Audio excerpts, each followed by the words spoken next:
It's a great pleasure to welcome Professor Anné Verhoef, the director of Northwest University AI Hub, something I'm very passionate about. And the professor is the new director of the Northwest University AI Hub and a former director of NWU School of Philosophy. And he's yet to tell us more about how the NWU and its AI Hub is providing groundbreaking solutions to the country's AI problems. And certainly AI is something that's very dominant in what we're going to be talking about and really has been for the last few years. AI, nothing new, but it really is becoming a critical part of how we do business today, how we work in our everyday lives. So it's lovely to have you with us, Prof. Welcome. Thanks for joining us. Yes, thank you very much, Aki. Listen, I mean, what has been some of the NWU's AI Hub successes so far? And firstly, tell us about this hub, and then tell us about the successes. How was this hub formed, and what is its role? And tell us about some of the successes. Yes, yeah. So of course, AI is affecting everything of our daily lives, but I think it's especially affecting the role universities play and everything that's being done at universities. So since 2023, we set up a AI steering committee at our university to see how we can coordinate AI within our university's functions like teaching and learning and research, because we realize quickly there's a huge challenge to deal with AI. But end of last year, we realized no, we do not only need the AI steering committee, but we need an AI hub that can really have somebody that's dedicated looking at all the AI matters and somebody that can coordinate it. So since the beginning of this year, we have this AI hub established here at Northwest University. And I think, first of all, it fulfills a crucial role at our university. We know AI affects everything and everyone, and the hub really gives a central place or platform to coordinate all these AI matters. We found also that the coordination is especially crucial for the prevention of duplication. Everybody is doing their own thing with AI, but there needs to be a place where people can discuss it, where there will be some direction given, where some guidelines and policies will be developed, and all of this is taking place here at the hub. So that's already, I think, a huge improvement from not having a AI hub.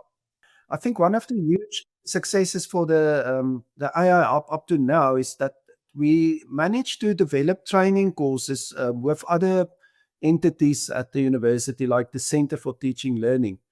And these courses are then specifically developed for students and staff.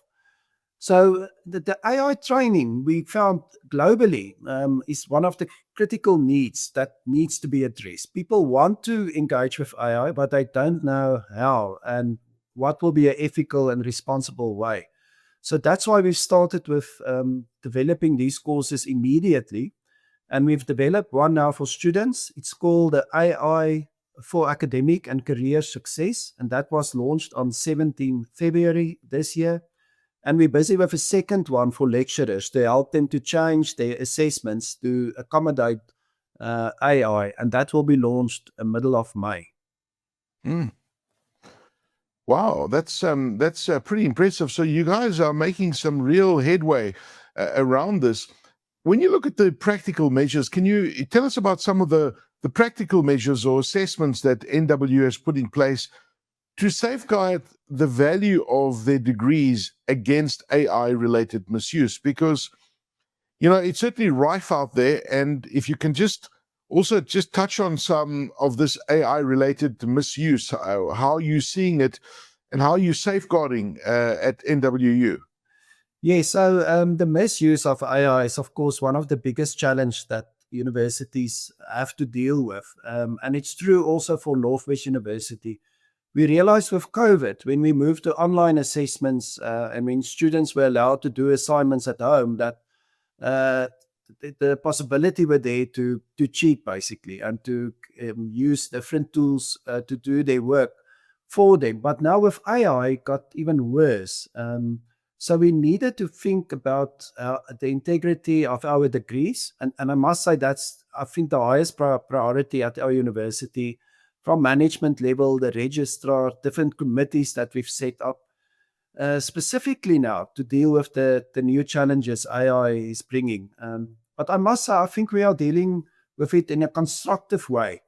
So I'll explain quickly how we try to deal with it. I won't say it's perfect, the system, but at least we've started with academic integrity policy that's been revised now, and also our Senate rules for academic integrity to incorporate all the AI uses, possible ethical use, also to describe what is unethical use. And AI is developing so fast that this is becoming an ongoing task. We also developed, and this was more than a year ago, specific guidelines for ethical and responsible use of AI at Northwest University. But again, we had to update that again now, and we are constantly communicating it to all the staff, all the students, as often as possible, because there are much uncertainty, and the possibilities to use it unethically is just opening up more and more. And then also something I'm proud of, the NWU has a very strong educative approach to ethical and responsible use of AI. If students misuse AI, for example, they are not immediately punished or penalized, but they are instructed to do our own online AI remedial course that teaches them how to use AI ethically and responsibly. So it's only later if they repeat again, or if there's something really serious in terms of the AI misuse, that we implement disciplinary measures. So we keep track of this educative approach of all students. We manage this with an online system, and it already shows that we are really empowering students to not feel exposed to possible misuse, but that they are empowered to use AI ethically and responsibly. Yeah, because you know what, you can't ignore it, right? I mean, it's there and it has a very powerful use if it's used properly.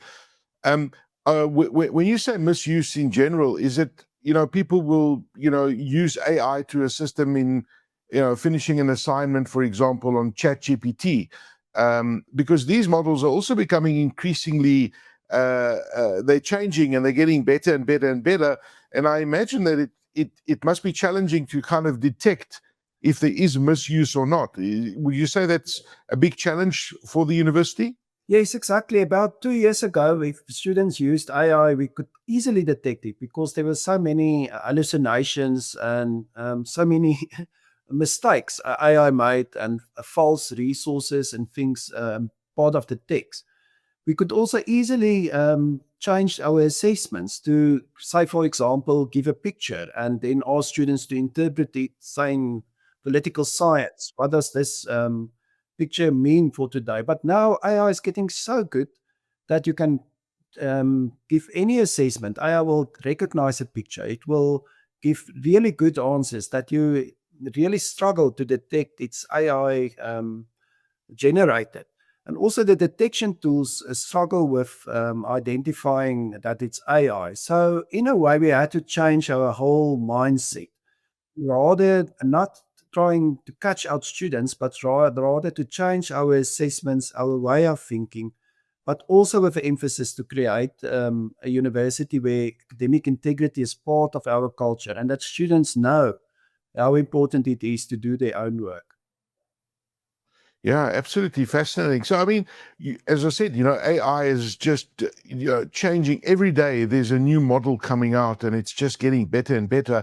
And with AI increasingly able to perform really complex academic tasks, what skills does the NWU aim to prioritize in student development to ensure that graduates remain competitive and that they are capable in the workforce of the future? Yes, so that was a question also I had to address at our alumni gathering last week, where graduates are asking how are we going to compete with other people and with AI in the workplace, for example. So The question remains for our university, how are we preparing our students within this world? Because as you said, AI will not go away. It will become more and more part of the workplace. So what and how are we developing these unique skills our students will bring to the workplace one day? So I would, if you think about that question, I would say the first is that we will need to use AI in future increasingly. We cannot ignore it or avoid it. It's rather the challenge is to use it in an augmented way, to really team up with AI.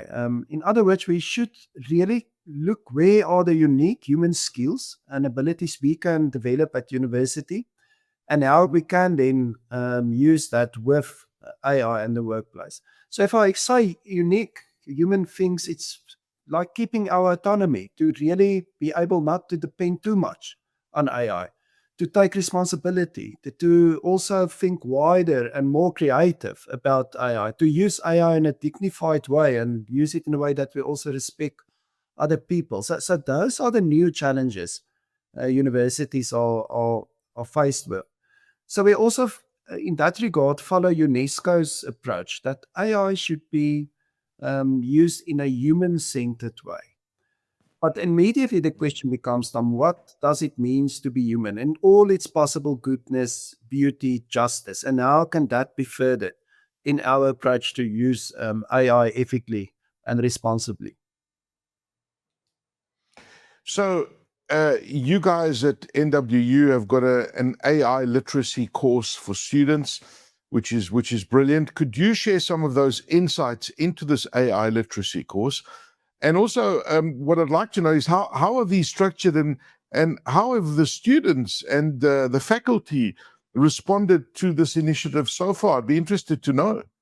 Yes, so as I said before, the main need in terms of AI globally is for training. So that's why we started with immediately with developing our own AI course. Now, I must say, first of all, there are a lot of courses available. A lot of them are free, basic AI literacy courses. There are a lot of them developed by other universities in other countries. So we looked at those, but some of them are very technical, some of them are very contextual in terms of, say, the Australian context. So we realized we need to develop our own one that will be suitable for the South African context with our students' needs and our country's challenges. So I must say I'm proud that we worked hard over December holiday and January to launch this in February with the new intake of students this year, that they from the beginning know how to use AI. And the course is specifically designed then for our students just to get a basic knowledge of the AI apps that are available. It's very practical. They have to move from one app to another. It helps them to educate themselves, to realize the fantastic possibilities of AI. So the course is called AI for Academic and Career Success. And it's structured in such a way that it teaches students to use AI on 5 levels. The first is to realize sometimes AI cannot give you an answer, and that sometimes you need to be clear about how you think about certain questions in life. For example, what is your career plan in terms of what's your dream job? What are those things you would enjoy? I will not be able to tell you that. So that's on that level where it experiment with ideas. And then a second level is to use AI as a brainstorming tool, to ask it questions, to hear back what it says, and to broaden your scope. The third level is to educate them how to use AI as an editing tool in a way that the editing tool, like Grammarly, is not changing all your text and your style of writing and even your argument, but it's improving just the grammar that you use and correcting some mistakes. So that's also a skill to learn. So the fourth level in the course is to use AI much more um, uh, integrated in your answer and be able to acknowledge that, to describe how you use it, to criticize it, to really use it in an augmented way. And the fifth way is and that's, I think, the most challenging, to let students use AI completely. But then the challenge becomes, what are we assessing and how are we assessing it? And there the mind shift and the challenge still lies with the lecturers. And this is a global thing, how we will proceed with that in future. Just on a practical level, the course is only a 2-hour online course. It's free for our students. But in the end, the students will receive NWU AI certificate, and they will have also generated in the process their own unique career plan with certain goals for this year, and it Oh, breaks up what skills to develop, what courses are important. So it serves a dual purpose, benefiting students by learning basic AI things, but also helping them to understand the importance of getting an academic degree that empowers them for the future. this is a fascinating discussion we're having because, 5 years ago, we wouldn't be having this discussion because universities and institutions wouldn't have these initiatives in place because this is all new territory, right? And the advancements of these AI models have really facilitated this and pushed us to this point. And because it's such new, uncharted territory, does NWU share its best practice and what you guys are learning, and do you coordinate your efforts with other universities around the world? Do you combine your efforts? Do you learn from what others are doing, and are others learning from what you are doing in this territory? Yeah, so I must say, we are really, I think, dependent on each other as universities to figure out how to deal with AI. And we learn a lot from each other's best practices. We established, me and a colleague, in the end of last year, a AI circle for higher education in South Africa, ICSA. And we invited all universities and higher education institutions to participate. And we have meetings every 2 months at least, share some new documents, new articles that are published on AI. And we really try to learn from each other. So there's I think, approach that we really know. We all struggle. That's first of all, there's no real experts because it's so new. And we all want to really see that the universities are offering the best possible solution for Mm. our students because we struggle with the same things. Yeah.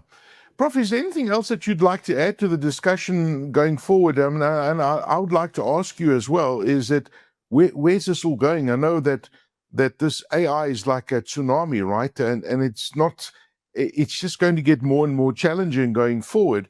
But where is it all going? And I'd love to hear your thoughts in closing.